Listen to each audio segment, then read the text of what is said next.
Tandu ini untuk siapa? Tandu itu untuk jenderal. Ya masa untuk saya? Saya tidak mau diperlakukan seperti raja, Noli. Jenderal, dalam keadaan darurat perang seperti ini, siapapun wajib untuk menjaga jenderal. Lagi pula ini tandunya bukan untuk tandu raja, tapi untuk tandu orang sakit.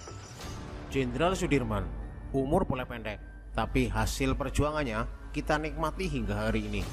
Assalamualaikum warahmatullahi wabarakatuh. Berjumpa lagi bersama tutorial. Hai guys, pernahkah kamu mendengar nama Jenderal Sudirman? Sosok pahlawan yang terkenal dengan perjuangannya yang luar biasa dalam merebut kemerdekaan Indonesia. Dalam video ini kita akan menyelami kisah inspiratif Jenderal Sudirman, dari seorang guru biasa hingga menjadi Panglima Besar TNI pertama. Masa kecil dan pendidikan. Jenderal Sudirman lahir di Bodas Karangjati, Purbalingga, Jawa Tengah pada 24 Januari 1916. Di masa kecilnya, Sudirman dikenal sebagai anak yang cerdas dan aktif.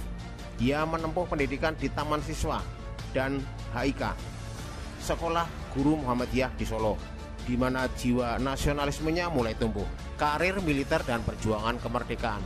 Pada masa penjajahan Belanda, Sudirman aktif dalam organisasi pemuda Muhammadiyah dan kepanduan Hizbul Wathan.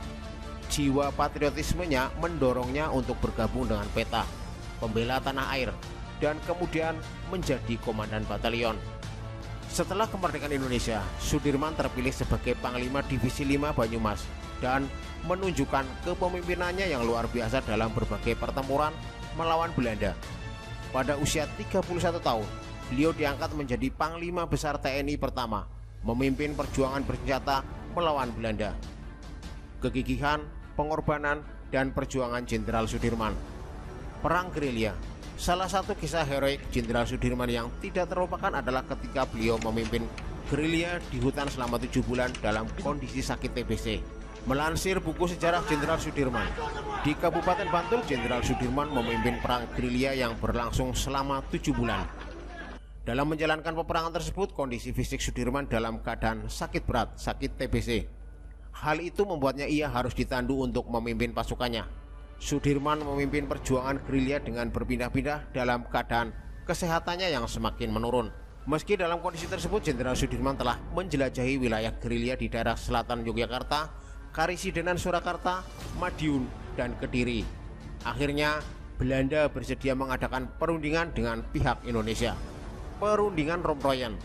Saat perundingan tengah berlangsung pada 1 Mei 1949, Jenderal Sudirman mengeluarkan amanat kepada para komandan kesatuan agar tidak turut memikirkan perundingan Romroyen. Perjanjian Romroyen merupakan salah satu dari cara perjuangan guna mempertahankan kemerdekaannya melalui strategi diplomasi, sehingga kekuasaan pemerintahan Republik Indonesia kembali lagi ke Yogyakarta.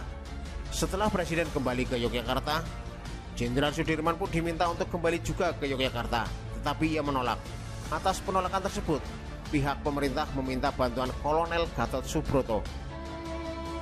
Maaf Pak, kami diutus Bung Karno untuk menjemput Panglima. Pemerintah sudah kembali ke Jogja. Keadaan sudah normal Pak. Yang pada waktu itu menjabat sebagai Panglima Divisi 11 yang memiliki hubungan baik dengan Jenderal Sudirman. Gatot mengirim surat yang bertujuan untuk membujuk Jenderal Sudirman agar mau kembali lagi ke Yogyakarta.